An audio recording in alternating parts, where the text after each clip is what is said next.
Assalamualaikum warahmatullahi wabarakatuh. Allahumma sholli ala sayyidina Muhammad wa ala ali sayyidina Muhammad.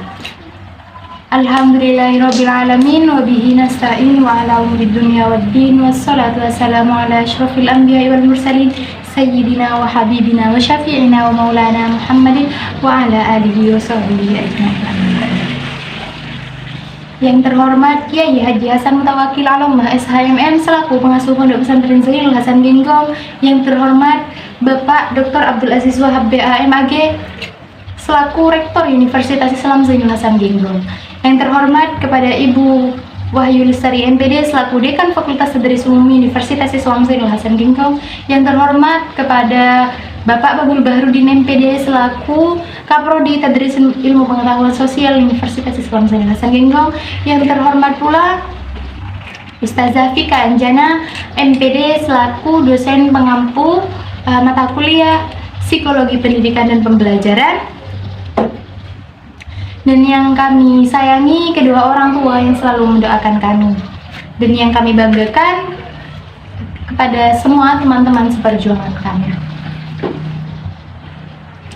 Perkenalkan, nama saya Ayu Hakikatul Maula, saya dari Universitas Islam Zainul Hasan Genggong. Saya dari program studi Tadris Ilmu Pengetahuan Sosial. Ini adalah video ke-5 saya dari 4 video sebelumnya untuk mata kuliah Psikologi Pendidikan. Sekarang setelah tadi mengetahui ragam kesulitan belajar siswa, kita akan belajar tentang bakat dan motivasi dalam belajar. Sekarang kita sudah sampai di bab bakat dan motivasi belajar dan siswa. Baik, di sini saya akan bahas mengenai bakat dan motivasi dalam belajar. Biasanya kalau kata bakat itu tidak jauh dari minat, bakat dan minat. Gitu. Tapi di sini kita hanya akan membahas mengenai bakat dan motivasi dalam belajar. Di sini kita lihat apa sih bakat itu? Bakat adalah kemampuan yang dimiliki seseorang sebagai potensi yang perlu dikembangkan lebih lanjut.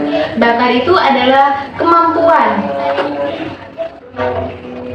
yang dimiliki oleh individu atau seseorang yang ada di dalam diri mereka sebagai sebuah potensi, sebagai sebuah kemampuan tadi yang masih perlu untuk dikembangkan lebih lanjut atau masih perlu diasah, seperti itu. Di sini selanjutnya kita sekarang kita akan lanjut pada jenis-jenis bakat. Diingat bahwasanya bakat itu adalah potensi atau kemampuan yang dimiliki oleh seseorang yang masih perlu diasah atau masih perlu dikembangkan, seperti itu. Jenis-jenis bakat di sini ya, jenis-jenis bakat itu ada dibagi menjadi ada bakat umum dan ada juga bakat khusus. Bakat umum adalah bakat yang setiap orang memiliki bakat tersebut, bakat umum ini. Kalau bakat umum berarti dimiliki oleh semua orang, seperti itu.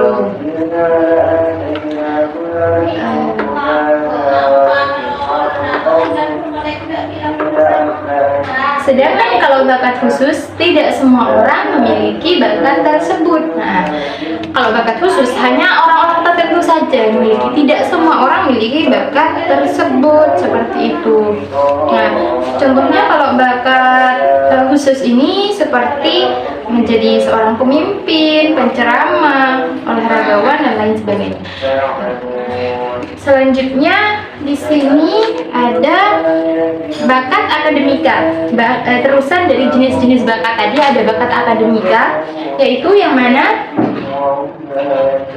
di sini ada bakat akademika, ada bakat kreatif dan produktif, ada bakat kinestetik atau psikomotorik, ada bakat sosial dan kepemimpinan, ada bakat seni dan musik, ada bakat naturalis, ada juga bakat kerja administrasi, dan ada bakat mekanik, seperti itu. Kita mulai dari bakat kreatif dan kita mulai dari bakat akademik. Bakat akademik ini merupakan linguistik Nah, tadi kita akan membahas mengenai bakat akademik atau linguistic intelligence, logical mathematical intelligence. Nah, di sini kalau akademik berarti berkaitan dengan proses pembelajaran. Nah, bakat linguistik di sini kan ada linguistic intelligence, logical dan mathematic intelligence. Nah, bakat linguistik adalah kemampuan seseorang untuk menggunakan kata-kata secara efektif baik dalam bicara maupun menulis.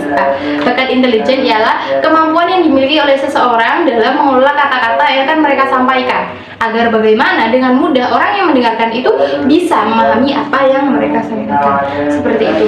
Nah, ketika mereka membaca ketika mereka berbicara maupun menulis sesuatu. Nah, sedangkan kalau mathematical intelligence itu atau kepintaran kecerdasan logika matematika melibatkan kemampuan untuk berpikir logis, menganalisis masalah dan menggunakan konsep matematika secara efektif. Nah, di sini tidak semua orang bisa memiliki bakat dalam mathematical intelligence ini seperti itu. Selanjutnya di sini ada bakat kreatif dan produktif atau spatial intelligence. Spatial intelligence ini bakat kreatif dan produktif yang juga sering disebut dengan kecerdasan spasial. Nah, kemampuan spasial adalah kemampuan seseorang untuk memahami, mengelola dan menggunakan informasi dalam bentuk visual ruang. Ini melibatkan kemampuan untuk memahami dunia sekitar kita dengan bentuk visual, memvisualisasikan ide serta membuat dan memanipulasi gambar, ruang dan objek secara mental. Kecerdasan spasial melibatkan kemampuan untuk berpikir dalam dimensi visual dan spasial. Nah, seperti itu. Kreativitas, sedangkan untuk kreativitas di sini suatu kemampuan yang dimiliki oleh seseorang dalam menciptakan suatu karya yang didapatkan dari berbagai macam ide, gagasan, dan imajinasi itu sendiri. Nah, di sini kita lihat kalau kecerdasan spasial melibatkan kemampuan untuk berpikir dalam dimensi visual dan spasial. Dia bisa dengan gampang menggambarkan hal tersebut dengan bentuk visual, dan hal tersebut bisa dengan mudah dipahami oleh orang lain. Seperti itu. Kalau kreativitas di sini sendiri yaitu merupakan berbagai ide, gagasan, dan imajinasi yang ada dari dalam diri mereka itu sendiri. Tidak semua orang bisa kreatif. Nah, seperti itu. Ide ini yang kreatif ini ide-ide yang unik seperti itu. Selanjutnya di sini baik, selanjutnya tadi kita itu sudah pada produktif dan kreatif. Setelah mereka itu, tadi kita sudah bahas kreatif ya. Orang yang kreatif itu memiliki 4 karakteristik, yaitu kelancaran, fleksibilitas, dan originalitas serta elaborasi. Seperti itu. Untuk orang yang produktif kemudian bisa menghasilkan hal-hal dari bakat kreatif mereka itu menjadi hal-hal yang berguna seperti itu. Selanjutnya di sini ada bakat kinestetik atau psikomotorik. Bakat kinestetik atau psikomotorik di sini merupakan kemampuan seseorang untuk memahami, menghasilkan dan mengekspresikan elemen-elemen musik. Bukan. Mohon maaf. Untuk bakat kinestetik dan psikomotorik ini atau body kinesthetic intelligence di sini merupakan kecerdasan psikomotor, yaitu dikenal sebagai kecerdasan tubuh kinestetik atau body kinesthetic intelligence, merujuk pada kemampuan seseorang dalam menggunakan tubuh mereka secara efisien dan mengkoordinasi gerakan fisik. Ini melibatkan pemahaman yang penguasaan atas gerakan tubuh atau koordinasi, keterampilan motorik halus dan kasar, serta kemampuan untuk memahami ruang dan waktu dengan baik. Nah, di sini seperti untuk bakat kinestetik atau psikomotorik atau body kinesthetic intelligence ini, contohnya itu seperti olahraga, tari, seni, bela diri, dan pekerjaan yang membutuhkan keterampilan tangan. Seperti itu. Selanjutnya ada di sini itu bakat bakat sosial dan kepemimpinan atau interpersonal intelligence. Nah, bakat sosial dan kepemimpinan ini tidak dimiliki oleh semua orang. Seperti itu. Bakat sosial dan kepemimpinan mengacu pada kemampuan seseorang dalam berinteraksi, berkomunikasi, dan berhubungan dengan orang lain secara efektif. Seperti itu. Bakat kepemimpinan adalah kemampuan individu atau seseorang dalam memberikan bimbingan, arahan, dan petunjuk kepada orang lain dengan maksud dan tujuan tertentu. Nah, karena di sini intinya itu dia bisa memberi pengaruh atau mempengaruhi orang lain dengan tujuan tertentu dengan cara mereka, dan orang tersebut bisa dengan sendirinya itu tertarik dengan apa yang telah disampaikan atau ditunjuk oleh orang tersebut. Seperti itu. Selanjutnya di sini ada bakat seni dan bakat seni dan musik atau musical intelligence. Kemampuan seseorang musical intelligence ini adalah kemampuan seseorang untuk memahami, menghasilkan, dan mengekspresikan elemen-elemen musik seperti ritme, melodi, harmoni, dan jelas ya kalau bakat seni dan musik ini seperti itu. Selanjutnya kita sampai pada bakat naturalis atau naturalist intelligence.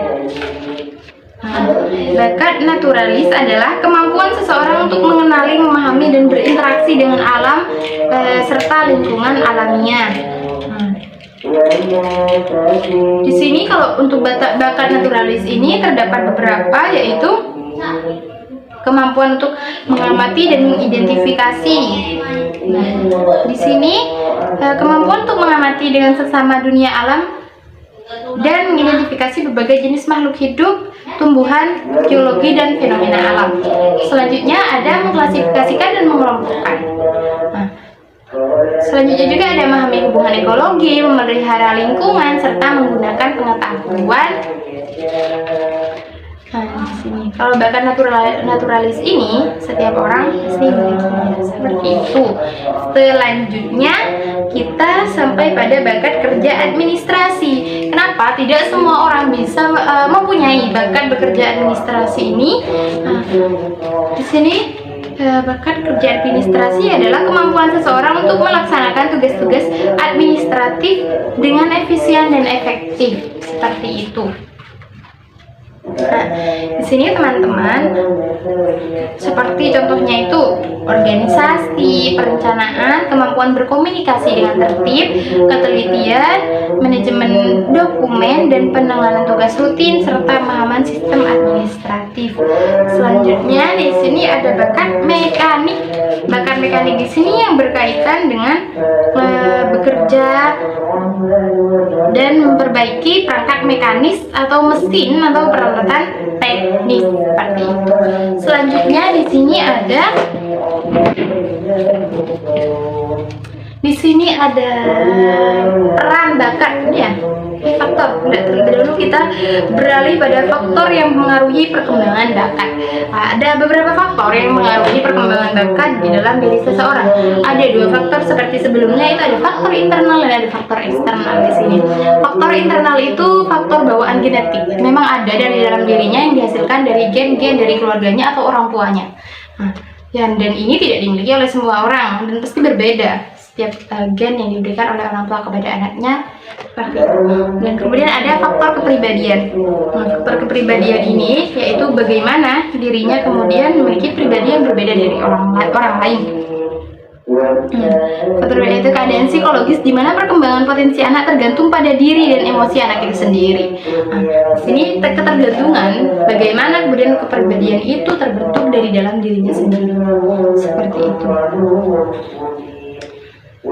Selanjutnya di sini ada faktor eksternalnya, ada faktor lingkungan yang bisa mempengaruhi bakat anak itu sendiri.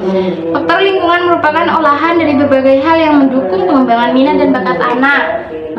Lingkungan yang mereka tempati, lingkungan yang mereka datangi, lingkungan yang berada di sekitar mereka itu juga sangat mempengaruhi bakat mereka. Selanjutnya di sini ada latihan dan praktek. Ada latihan dan praktek yang sangat mempengaruhi perkembangan bakat. Apabila mereka terus melakukan pelatihan atau praktek, mereka akan bisa mengasah atau membuat bakat mereka itu jadi lebih baik dan kompleks seperti itu. Nah, di sini juga ada pendidikan.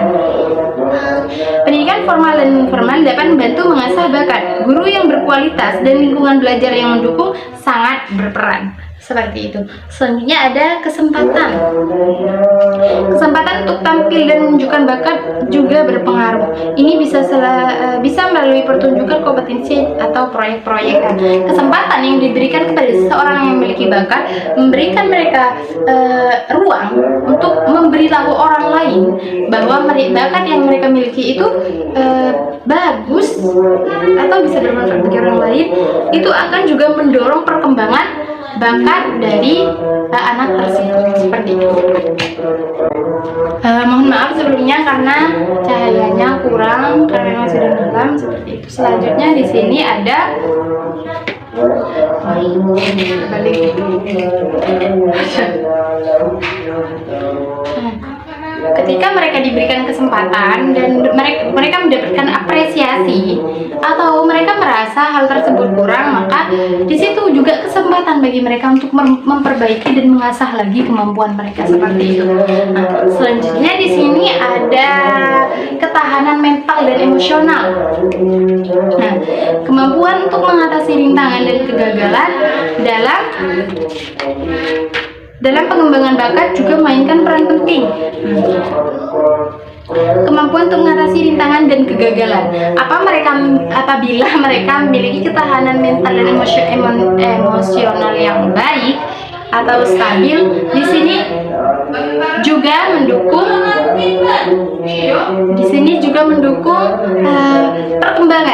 perkembangan dari bakat seseorang tersebut. Kemudian ada dukungan sosial. Dukungan sosial adalah dukungan dari teman-teman, dorongan seperti itu. Yang mana datangnya itu dari teman-teman, keluarga, dan komunitas yang memahami dan mendukung bakat seseorang dapat memberikan motivasi dan rasa percaya diri. Orang-orang yang berada di lingkungan mereka, baik itu keluarga, teman, maupun komunitas yang mereka ikuti yang juga tahu apa bakat mereka serta mendukung perkembangan bakat mereka, di situ bisa membantu mengasah bakat seseorang tersebut seperti itu. Kemudian juga waktu pengembangan ini seringkali memerlukan waktu yang cukup panjang. Kesabaran dalam proses perkembangan juga penting. Karena dalam mengasah bakat itu juga perlu waktu. Tidak dalam sekejap bisa langsung memiliki bakat yang luar biasa, tidak. Mereka juga memerlukan waktu dan kesabaran itu sendiri untuk bisa mendapatkan bakat yang mereka inginkan atau mengkomplekskan bakat yang mereka miliki seperti itu. Baik, di sini selanjutnya itu seharusnya ada subbab yang membahas mengenai peran bakat dalam belajar, tapi di peta imajinasi yang saya taruh di sini saya tidak mencantumkan hal tersebut, maka di sini akan saya bahas secara pribadi saja. Di sini peran bakat dalam belajar itu ada 5.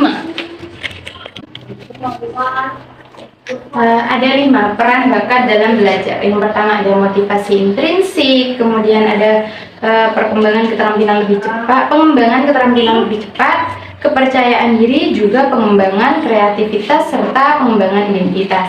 Kita di sini akan membahas terlebih dahulu mengenai motivasi intrinsik. Ketika seseorang memiliki bakat atau minat alami dalam suatu bidang, mereka cenderung lebih termotivasi untuk belajar dan berkembang dalam bidang tersebut.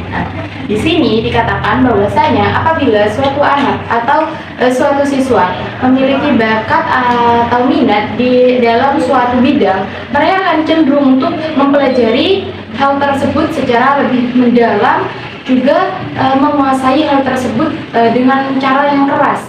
Seperti itu agar bisa menguasai hal tersebut seperti itu. Selanjutnya di sini ada pengembangan keterampilan lebih cepat.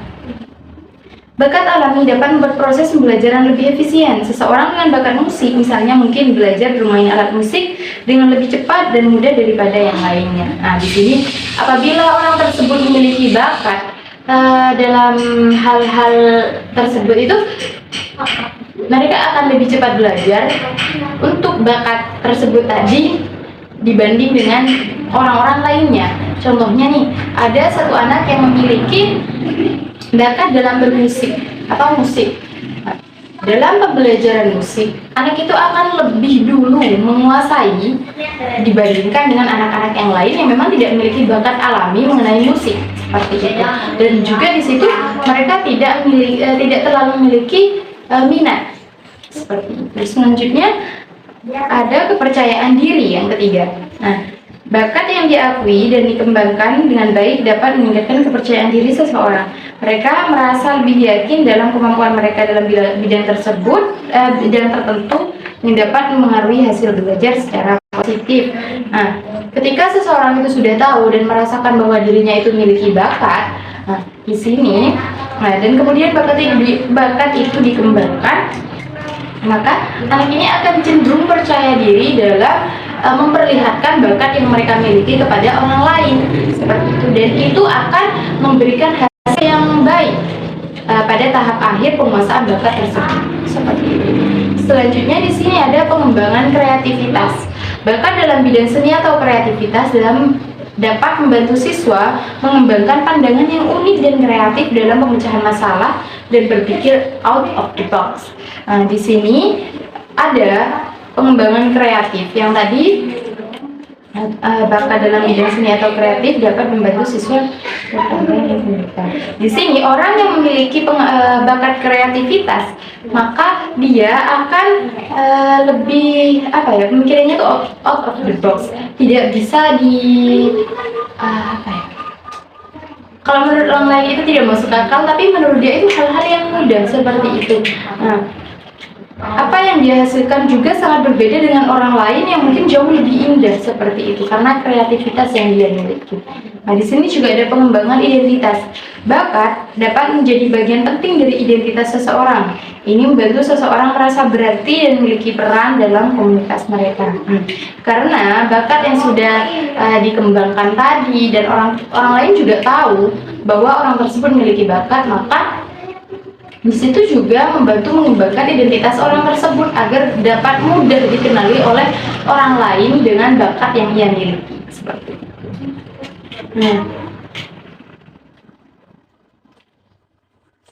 selanjutnya di sini kita lanjut pada subbab usaha guru dalam mengenalkan dan mengembangkan bakat siswa. Nah, di sini sebagai seorang calon tenaga pendidik, ketika kita sudah menjadi seorang tenaga pendidik nanti, nah kita juga memiliki peran di sini sebagai orang yang bisa membantu mereka mengembangkan bakat mereka. Di sini dijelaskan usaha guru dalam mengenalkan dan mengembangkan bakat siswa. Nah, pertama yang harus dilakukan itu ialah identifikasi bakat. Harus terlebih dahulu dilihat apa sih bakat yang dimiliki oleh anak-anak ini seperti itu. Guru dapat mulai mengidentifikasi bakat-bakat potensial dalam kelas mereka. Ini dapat dilakukan melalui observasi, evaluasi, dan interaksi dengan siswa. Nah, bisa dikatakan untuk guru yang ingin mengetahui bakat yang dimiliki oleh siswanya itu dengan cara di sini ada observasi. Mereka harus melihat terlebih dahulu seperti apa sikap, tingkah laku, dan hal-hal yang membuat murid mereka itu tertarik, kemudian mengevaluasi serta interaksi dengan siswa. Nah, di sini berarti seorang guru harus berinteraksi secara dekat dengan siswa mereka agar bisa mengetahui bakat apa yang dimiliki oleh siswa tersebut. Selanjutnya, ini ada mendorong ekspresi diri. Nah, guru dapat menciptakan lingkungan di mana siswa merasa nyaman untuk mengekspresikan diri dan minat mereka. Ini bisa termasuk memberikan kesempatan untuk berbicara tentang minat, hobi, atau inspirasi mereka. Di sini, guru harus menyiapkan diri agar bagaimana siswa itu bisa berbicara kepada sang guru ini, apa yang mereka minati, apa yang mereka sukai, seperti itu, agar bisa lebih cepat mengidentifikasi keinginan mereka, apa yang ingin mereka raih, dan apa bakat mereka sebenarnya seperti itu. Nah, dan di sini utamanya guru harus membuat murid itu merasa nyaman ketika mereka menyampaikan apa yang mereka sukai seperti itu. Selanjutnya di sini ada menyediakan materi yang relevan.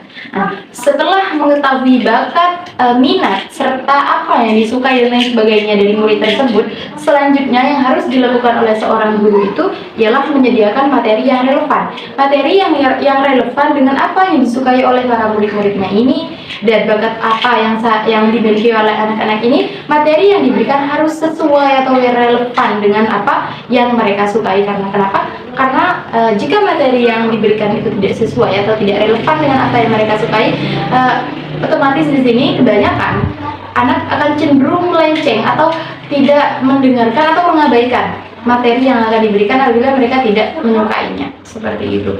Selanjutnya di sini ada mentoring. Langkah selanjutnya ialah mentoring yang dilakukan oleh guru. Guru dapat bertindak sebagai mente atau nasihat kepada siswa menunjukkan minat dan bakat tertentu. Nah, di sini mentoring di sini tugas seorang guru ialah memberikan arahan atau dukungan serta nasihat kepada siswa tersebut bagaimana sekiranya dia lebih bersemangat untuk mendalami bakat yang mereka miliki seperti itu. Selanjutnya di sini ada aktivitas ekstrakurikuler. Nah, mendorong siswa untuk bergabung dengan klub, tim atau aktivitas ekstrakurikuler yang sesuai dengan minat mereka adalah cara yang baik untuk mengembangkan bakat mereka di luar jam pelajaran biasa. Nah, di luar jam pelajaran biasa, ketika guru tidak bisa membantu mereka untuk bisa mengembangkan bakat itu, kita sebagai guru bisa membantu mereka untuk ikut serta masuk dalam ekstrakurikuler tadi, aktivitas ekstrakurikuler tadi, agar bagaimana siswa masih tetap bisa mendalami bakatnya meski tidak berada di dalam kelas seperti itu. Dan di situ juga akan membantu lebih cepat bakat yang dimiliki oleh siswa tersebut terasa seperti itu. Di sini juga ada menyediakan sumber daya. Nah, guru dapat memberikan akses ke sumber daya yang diperlukan untuk mengembangkan bakat siswa seperti buku, peralatan, atau alat-alat kreatif. Nah, di sini guru juga harus membantu murid-muridnya itu menyediakan sumber dayanya atau bahan-bahan yang diperlukan oleh siswa itu dalam proses pengembangan bakat tersebut. Contohnya tadi yang sudah disebutkan seperti buku, alat-alat yang mana bisa dari alat dan buku tersebut bisa membantu mereka mengembangkan bakat tersebut. Selanjutnya di sini ada evaluasi dan umpan balik konstruktif. Nah, evaluasi dan umpan balik konstruktif ini berarti setelah itu guru mengevaluasi bagaimana bakat tersebut kemudian setelah diasah, dan memberikan umpan balik terhadap usaha yang sudah dilakukan oleh murid tersebut. Dan umpan balik tersebut yang bersifat konstruktif atau bersifat membangun, bukan malah mendownkan atau menjatuhkan semangat muridnya, tapi malah membantu mereka semakin semangat seperti itu. Selanjutnya ada fasilitas kolaborasi. Guru dapat mendorong siswa untuk berkolaborasi dengan teman-teman mereka yang memiliki minat yang sama. Di sini, guru tidak hanya akan berfokus kepada satu siswa satu-satu secara pribadi, tapi guru juga bisa membantu beberapa siswa yang memiliki kesamaan dalam bakat tersebut bersatu dan saling membantu, berkolaborasi, bekerja sama dalam mengembangkan bakat mereka. Seperti itu. Selanjutnya di sini ada pameran bakat. Nah, setelah itu, guru bisa menyediakan panggung untuk muridnya agar bisa dilihat oleh orang lain bahwasanya anak tersebut memiliki bakat yang luar biasa, dan itu juga membantu kepada muridnya untuk bisa mengembangkan bakat itu menjadi lebih baik. Seperti itu. Bukan hanya sekedar memberitahu orang lain bahwasanya anak ini memberi bakat. Nah, sisi baiknya juga di sini membuat siswa itu merasa bahagia, merasa diakui bahwa dirinya sudah memiliki bakat yang diakui oleh orang lain. Seperti itu. Selanjutnya di sini menghormati keberaneka-ragaman. Nah, guru perlu menghormati beraneka minat dan bakat siswa ini, termasuk menghargai berbagai jenis bakat, baik itu dalam seni, olahraga, sains, atau bidang lainnya. Nah, bukan berarti apabila guru tersebut memiliki bakat dalam dirinya yang sama dengan siswa Guru ini akan berfokus pada beberapa siswa tersebut yang memiliki kesamaan bakat. Tidak, tapi tugas guru di sini menghargai perbedaan bakat yang dimiliki oleh murid-muridnya dan tetap menghargai serta mendorong juga mendukung siswa tersebut untuk terus mengembangkan bakat yang mereka miliki. Seperti itu. Tugas guru di sini juga sangat penting ya. Kalau dilihat bahwasanya guru itu memiliki peran penting dalam pengembangan bakat siswa. Selanjutnya kita beralih pada motivasi. Apa sih motivasi? Kita sudah sering ya mendengar kalimat motivasi itu. Nah, sekarang kita lihat dulu apa sih motivasi dalam belajar itu. Nah, motivasi dalam belajar adalah kekuatan dari dalam diri siswa yang memotivasi mereka untuk belajar. Kekuatan yang berada dari dalam diri siswa yang memotivasi atau membuat mereka ingin selalu belajar, seperti itu. Nah, dari sini bisa dilihat bahwasanya motivasi itu juga berperan penting terhadap keberlangsungan keinginan siswa tersebut untuk belajar, seperti itu.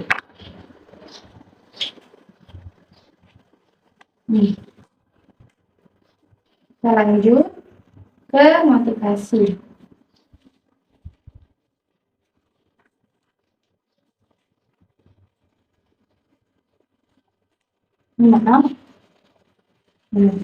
Selanjutnya di sini kita akan melihat tujuan dan fungsi motivasi belajar. Apa sih tujuan dan fungsinya? Kenapa harus ada motivasi belajar?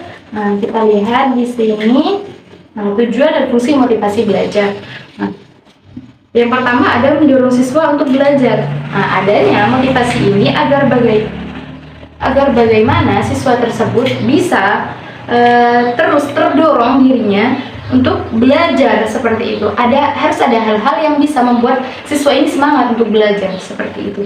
Yang kedua, menentukan arah dan tujuan siswa. Dari motivasi belajar ini kemudian bisa membantu menentukan arah kemana siswa ini seharusnya berjalan, kemana seharusnya siswa ini berhenti ketika sudah belajar, mencapai apa yang mereka inginkan dari proses pembelajaran, seperti itu. Selanjutnya ada menyeleksi perbuatan siswa. Nah, dari motivasi belajar ini bisa juga melihat atau menyeleksi perbuatan siswa itu seperti apa, seperti itu. Motivasi juga berperan dalam mengaruhi siswa dalam memilih tindakan dan perilaku yang mendukung tujuan belajar mereka, serta menghindari perilaku yang dapat menghambat pencapaian tujuan mereka, seperti itu. Selanjutnya ada teori motivasi belajar di sini. Teori motivasi belajar, macam-macam motivasi belajar.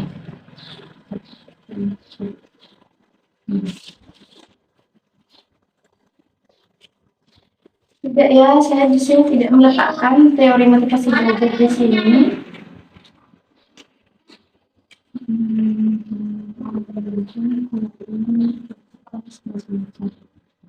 Di sini kita lanjut pada macam-macam motivasi belajar. Oh tidak, di sini saya akan membahas terlebih dahulu. Nah, untuk teori motivasi belajar di sini karena saya tidak cantumkan, namun di buku ada. Di sini saya akan menerangkan secara pribadi saja tanpa melihat peta imajinasi. Nah, di sini yang pertama itu ada dari Maslow, teori Maslow.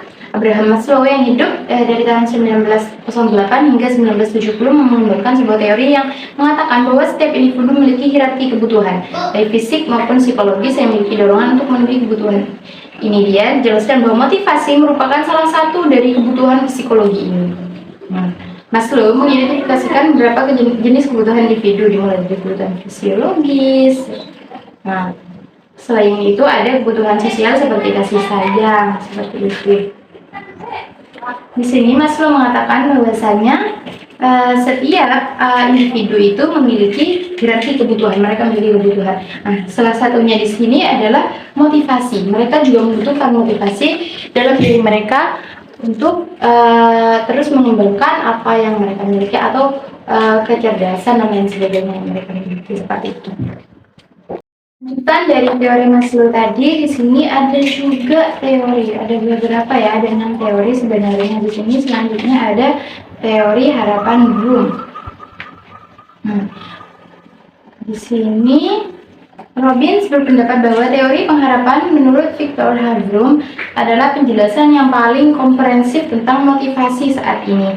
Fromm menyatakan bahwa motivasi terdiri dari 3 faktor, yaitu balance, V, atau mengukur seberapa kuat keinginan seseorang untuk mendapatkan suatu reward, di mana jika suatu adalah yang paling diinginkan, balance-nya tinggi.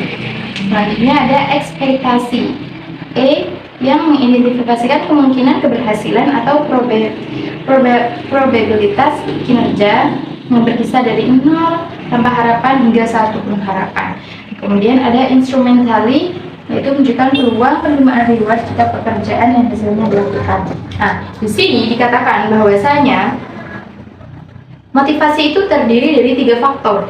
Yang pertama ada balance atau keinginan, seberapa kuat keinginan seseorang untuk mendapatkan sesuatu, untuk mendapatkan reward atau hadiahnya tersendiri seperti itu. Nah, yang mana orang tersebut sangat menginginkan reward tersebut. Nah, selanjutnya itu yang kedua ada ekspektasi. Nah, dari ekspektasi ini mengidentifikasikan kemungkinan keberhasilan. Nah, ekspektasi ini ialah yang tadi mengidentifikasikan kemungkinan keberhasilan atau probabilitas kinerja yang berkisar dari 0 tanpa harapan hingga penuh harapannya, seperti itu. Usaha yang dilakukan maksudnya. Selanjutnya di sini ada instrumentally atau I yang menunjukkan peluang penerimaan reward jika pekerjaan berhasil dilakukan, seperti itu. Nah, selanjutnya ada teori ERG atau Existence, Relatedness, and Growth oleh Clayton Alderfer. Teori ini menggambarkan bahwa jika suatu kebutuhan tertentu tidak terpenuhi, dorongan untuk memenuhi kebutuhan tersebut akan semakin kuat. Di sini motivasi itu bisa dikatakan juga seperti keinginan yang sangat menggebu-gebu. Apabila sesuatu yang dia inginkan itu tidak dia dapatkan dengan usaha yang dia lakukan, maka usaha yang dilakukan oleh orang tersebut akan semakin keras atau akan semakin kuat lagi agar bisa mencapai apa yang dia inginkan. Itu juga bisa disebut dengan motivasi di sini dari teori ERG. Selanjutnya ada teori motivator Heisenberg. Teori ini adalah pengembangan dari teori hierarki kebutuhan oleh Abraham Maslow yang awal tadi yang diterapkan secara khusus dalam konteks lingkungan kerja. Teori ini mengidentifikasi 2 faktor yang mempengaruhi motivasi individu, yaitu faktor motivasi, motivation factor, atau yang disebut juga motivasi intrinsik, serta faktor pemeliharaan atau extrinsic factor yang juga dikenal sebagai faktor dissatisfier. Motivation factor ini adalah faktor-faktor intrinsik yang mendorong individu untuk berprestasi. Nah, faktor-faktor ini berasal dari dalam diri individu yang termasuk prestasi kerja, kesempatan untuk berkembang, kemajuan dalam karir, dan pengakuan dari rekan kerja. Faktor yang pertama ini muncul dari dalam dirinya sendiri, yang mana dia memiliki kemauan untuk diakui oleh orang lain. Dia mempunyai kemauan dirinya itu diakui oleh rekan kerjanya atau orang lain yang berada di sekitar mereka. Juga di sini seperti yang dikatakan tadi, prestasi kerja yang dia miliki itu juga yang mendorong dari motivasi kerja tersebut. Selanjutnya ada extrinsic factor atau dissatisfier.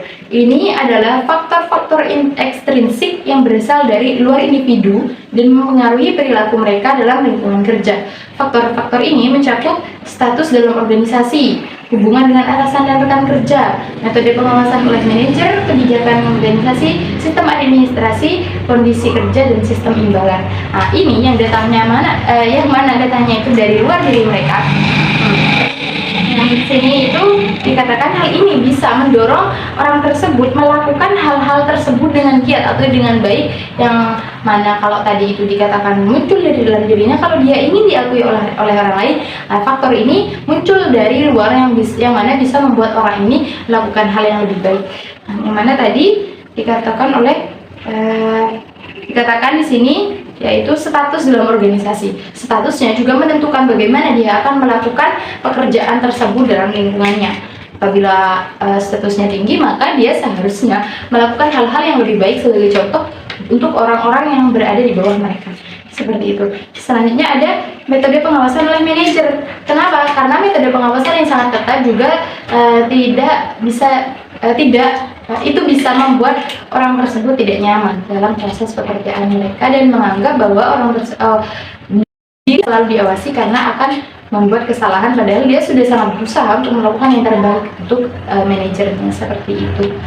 Nah, di sini juga ada hubungan dengan atasan dan rekan kerja. Apabila hubungan orang tersebut dengan rekan kerja juga atasannya baik, maka di sini juga sangat berpengaruh terhadap hasil yang dia lakukan, juga berpengaruh terhadap usaha yang akan dia lakukan. Seperti itu. Selanjutnya di sini ada kondisi kerja serta sistem imbalan. Kondisi kerja yang nyaman akan membuat mereka sangat-sangat berusaha dalam proses pekerjaan mereka. Serta juga di sini ada imbalan, sistem imbalan. Apabila imbalannya besar dan itu sangat menggiurkan serta bisa kalau dihitung-hitung oleh individu tersebut sangat menguntungkan mereka, maka dan imbalan tersebut sangat dibutuhkan, maka semangat kerja di sini juga akan muncul atau motivasi untuk bekerja di sini akan muncul secara sendirinya, seperti itu. Selanjutnya di sini ada teori Deci dan Ryan. Teori Deci dan Ryan menyatakan bahwa motivasi belajar dapat dibedakan menjadi dua jenis, yaitu motivasi intrinsik dan ekstrinsik. Motivasi intrinsik adalah motivasi yang berasal dari dalam diri siswa, seperti rasa ingin tahu dan keinginan untuk mencapai tujuan tertentu. Sama, bahwasanya faktor yang mempengaruhi motivasi belajar itu ada dua, dari dalam diri seseorang tersebut dan juga dari luar diri orang tersebut, atau dari luar diri siswa tersebut. Kalau di sini dikatakan bahwasanya faktor intrinsik atau yang berada dari dalam diri siswa itu ialah rasa ingin tahu yang muncul dari dalam diri seseorang. Apabila siswa tersebut tidak memiliki rasa ingin tahu, maka dia tidak akan melanjutkan proses pembelajaran mereka, seperti itu. Mereka akan stand di situ saja. Berbeda dengan orang atau anak siswa yang memiliki rasa ingin tahu yang besar, mereka akan terus berusaha menggali, mencari serta bertanya agar mereka bisa sampai dengan apa yang mereka ingin ketahui, seperti itu. Selanjutnya di sini untuk motivasi ekstrinsiknya ialah berasal dari faktor-faktor luar seperti pujian atau hadiah. Dari hasil yang mereka berikan kepada orang lain atau orang tua mereka atau guru mereka, di sini hadiah dan pujian juga sangat membantu akan motivasi yang seharusnya muncul dalam diri siswa tersebut untuk melanjutkan apa yang dia lakukan dan bisa menghasilkan hal-hal yang lebih baik lagi karena hadiah yang dia dapatkan, seperti itu, serta pujian yang dia dapatkan. Ada teori Skinner juga di sini. Teori Skinner menyatakan bahwa motivasi belajar dipengaruhi oleh penguatan atau hukuman. Orang-orang dikatakan oleh Skinner, motivasi belajar itu muncul karena dipengaruhi oleh penguatan dan hukuman. Apabila anak tersebut dikuatkan untuk terus belajar secara giat, apa yang akan mereka dapatkan ketika mereka belajar dengan giat, seperti itu. Penguatan di sini akan membantu anak tersebut termotivasi untuk belajar.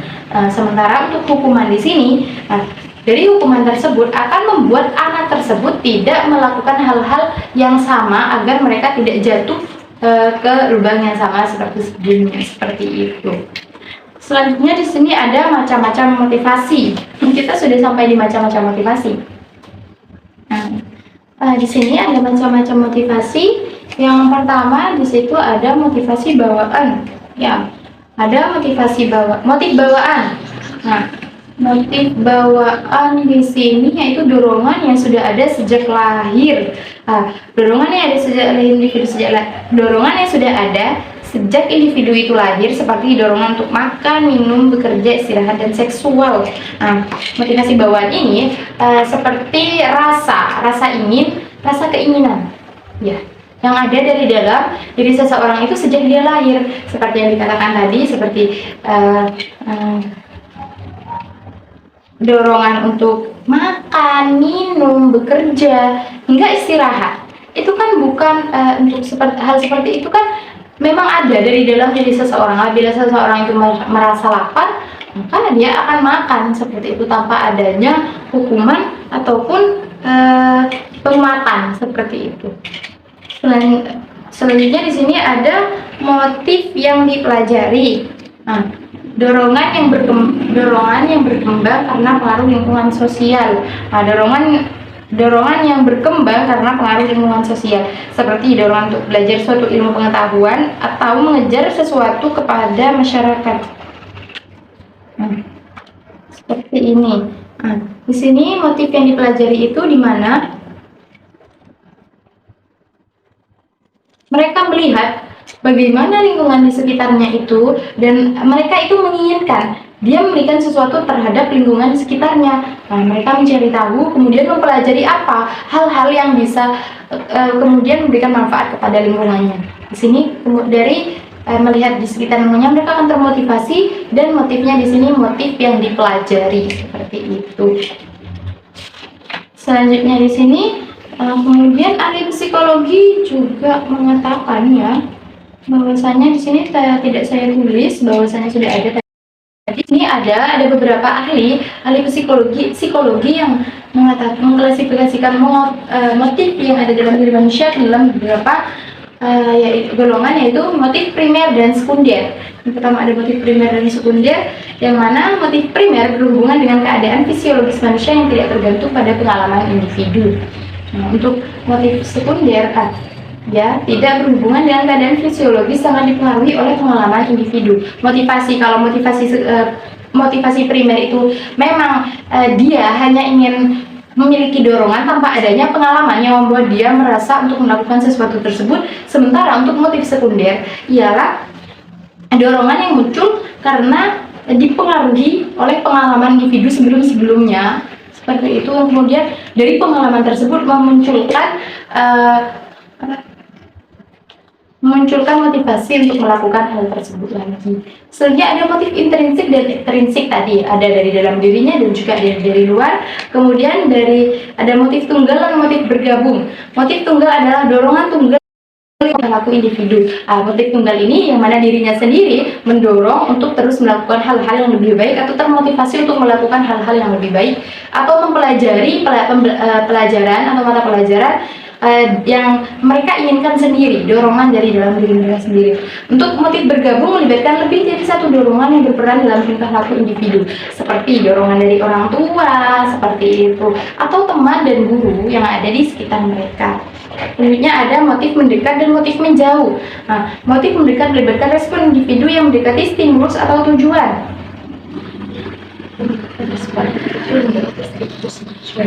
Kemudian untuk motif menjauh melibatkan respon individu yang menghindari stimulus atau tujuan. Nah, untuk motif mendekat ini ketika dia menerima stimulus dari apa yang mereka lakukan dan mereka mendekati tujuan mereka, di sini itu merasa hal tersebut sangat baik dan akan sangat menguntungkan untuk diri mereka, maka ini adalah motif mendekat. Dia akan terus-menerus melakukan hal tersebut sampai sehingga dia bisa sampai pada tujuannya. Sementara untuk motif menjauh melibatkan respon individu yang menghindari stimulus dan tujuan. Setelah menerima stimulus atau respon serta mendekat pada tujuannya dan dia merasa hal itu tidak baik untuk diteruskan, maka dia akan termotivasi untuk menjauh dari apa yang dia lakukan, seperti itu. Ada motif sadar dan motif tidak sadar. Nah, motif sadar adalah dorongan yang diketahui dengan jelas oleh individu. Dia secara jelas melakukan hal tersebut. Dorongan yang muncul itu memang dari dalam dirinya. Dia sadar bahwa dia melakukan hal tersebut, seperti itu. Sementara motif tak sadar adalah dorongan yang mungkin tidak disadari individu secara langsung. Kalau motif tak sadar ini kadang muncul ketika orang tersebut tidak merasa bahwa dirinya itu termotivasi, namun dengan tidak sengaja dia melakukan hal tersebut secara berulang kali karena adanya perasaan yang nyaman, seperti itu. Hal ini kok rasanya nyaman, tapi itu tidak disadari. Dia terus-menerus melakukan saja hingga sampai pada tujuan tersebut. Kemudian ada motif biogenetik, sosiogenetik, dan teogenetik. Motif biogenetik berhubungan dengan kebutuhan organisme atau untuk kelangsungan hidup secara biologis. Motif biogenetik ini terjadi ketika dia merasa membutuhkan hal tersebut untuk kelangsungan hidup mereka secara biologis. Sementara untuk sosiogenetik berkaitan dengan pengaruh budaya dan lingkungan sosial dalam pembentukan motivasi. Nah, di sini budaya dan lingkungan dan lingkungan sosial mereka itu berpengaruh terhadap munculnya motivasi dalam diri orang tersebut. Selanjutnya di sini ada motif teogenetik, melibatkan dorongan yang berasal dari interaksi antara manusia dan kepercayaan agama atau Tuhan. Dan di sini motivasi yang muncul setelah mereka mengadakan interaksi dengan manusia, Tuhan maupun agama, kepercayaan dari agama mereka, seperti itu. Kalau seseorang sudah dalam motif teogenetik ini, mau orang lain mengatakan hal tersebut salah, mereka akan terus melakukannya dan mempercayai hal tersebut memang baik, seperti itu. Selanjutnya ada faktor-faktor yang mempengaruhi motivasi belajar. Nah, di sini faktor-faktor yang mempengaruhi motivasi belajar itu terdapat 1, 2, 3, 4, 5, 6, 7, 8, ada 9. Nah, yang pertama ada sikap guru. Sikap guru sebagai seorang calon tenaga pendidik atau teman-teman yang sudah melihat video ini sebagai seorang tenaga pendidik, maka kita harus ketahui terlebih dahulu bahwasanya sikap guru di sini sangat berpengaruh terhadap motivasi siswanya atau mahasiswanya untuk terus belajar atau menimba ilmu. Apabila sikap guru itu membuat siswa atau mahasiswanya itu nyaman, maka dia akan sangat tertarik dan terus termotivasi untuk belajar hal tersebut sampai ia sama seperti gurunya, seperti itu. Karena menganggap guru ini sebuah cerminan, seperti itu. Apabila gurunya melakukan hal-hal yang membuat mereka tidak lagi termotivasi atau mengecewakan kepada muridnya, maka di sini juga sangat berpengaruh. Mereka tidak akan melanjutkan belajar mereka, seperti itu. Akan berpengaruh terhadap proses belajar anak tersebut. Kemudian ada kesadaran siswa. Nah, siswa tersebut sadar bahwasanya dirinya itu harus belajar, seperti itu. Dia harus ada dorongan dari dalam diri siswa tersebut agar bisa terus termotivasi untuk belajar, seperti itu. Ada pengaruh kelompok siswa. Siswa atau teman-teman mereka juga memiliki pengaruh yang cukup tadi dikatakan bahwasanya teman mereka itu juga memiliki pengaruh ya terhadap motivasi yang ada di dalam diri siswa. Pengaruh kelompok siswa. Apabila siswa tersebut bergaul atau berada di kelompok yang salah, maka mereka tidak akan mendapatkan motivasi untuk terus berkembang. Namun apabila mereka berada di sebuah kelompok yang positive vibes lah kalau kata sekarang, maka mereka akan terus termotivasi untuk belajar atau melanjutkan studi-studi mereka agar menjadi lebih baik, seperti itu. Selanjutnya di sini ada cita-cita atau aspirasi. Nah, ketika mereka memiliki cita-cita atau aspirasi yang harus mereka capai atau harus mereka miliki, maka di sini juga sangat membantu adanya motivasi agar mereka bisa meraih apa yang mereka cita-citakan atau inginkan. Selanjutnya di sini ada kondisi lingkungan. Kondisi lingkungan juga sangat mempengaruhi motivasi yang muncul dalam diri siswa tersebut. Apabila lingkungannya buruk seperti yang dikatakan tadi, maka motivasi untuk melakukan hal-hal baik juga tidak ada. Seperti itu. Namun dia berada dalam lingkungan yang baik, motivasi untuk melakukan hal-hal baik di situ juga ada, seperti itu.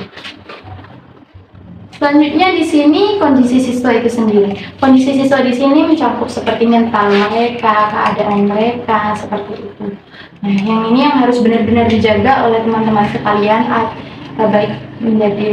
baik berada di posisi seorang pendidik atau tenaga pendidik maupun di posisi sebagai seorang orang tua. Selanjutnya di sini ada kemampuan belajar. Kemampuan belajar juga mempengaruhi motivasi belajar siswa. Apabila dia memiliki kemampuan belajar yang menengah ke bawah, apabila guru menekankan mereka untuk terus belajar giat seperti orang yang memiliki kemampuan menengah ke atas, dia juga akan kehilangan motivasi mereka untuk belajar karena merasa mereka itu kelelahan atau mereka tidak mampu melakukan hal ini lagi sama seperti teman-temannya, seperti itu. Nah, di sini pentingnya kita mengetahui kemampuan siswa tersebut dan bagaimana seharusnya kita menghadapi kemampuan siswa yang berbeda-beda, seperti itu. Di sini selanjutnya ada upaya guru dalam mengajar. Upaya guru dalam mengajar ini juga sangat berpengaruh terhadap motivasi belajar siswa, karena bagaimana ketika guru tersebut mengajar dengan kreatif dan sangat baik, maka siswa di sini akan sangat tertarik dan terus termotivasi untuk belajar hal tersebut, untuk lebih jauh lagi, lebih pintar lagi, seperti itu.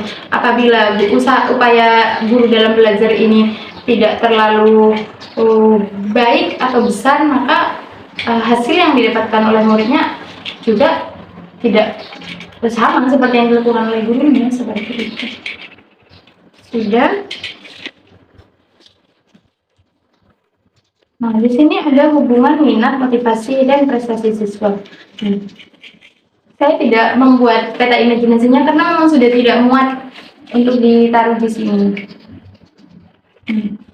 Ketika teman-teman atau siswa ini memiliki minat, mereka akan terus akan berusaha untuk melakukan hal tersebut dan terus-menerus melakukan hal tersebut. Kemudian setelah itu mereka memiliki motivasi. Nah, mereka punya minat di bidang olahraga seperti itu. Dia bahkan berusaha dalam bidang olahraga tersebut. Kemudian dia melihat orang lain yang sudah menjadi bintang sepak bola seperti itu. Nah, di sini dia akan termotivasi dari hal tersebut, serta motivasi yang muncul dari orang siswa tersebut dari awalnya bahwa dia ingin menjadi sepak bola yang luar biasa seperti itu, dan kemudian di sini akan membuahkan prestasi siswa tersebut dalam bidang yang mereka dalami seperti tadi, yaitu sepak bola. Mereka akan mendapatkan prestasi itu sendiri dari dalam bidang sepak bola seperti itu ya teman-teman. Bahwasanya ketiganya ini dari minat, bakat, serta motivasi itu sangat berkaitan seperti itu. Itu saja materi kelima dari saya dari mata kuliah Psikologi Pendidikan dan Pembelajaran. Apabila dari awal pembahasan sampai akhir terjadi banyak kesalahan karena di sini saya juga masih belajar, saya mohon maaf yang sebesar-besarnya. Billahi taufiq wal hidayah. Wassalamualaikum warahmatullahi wabarakatuh.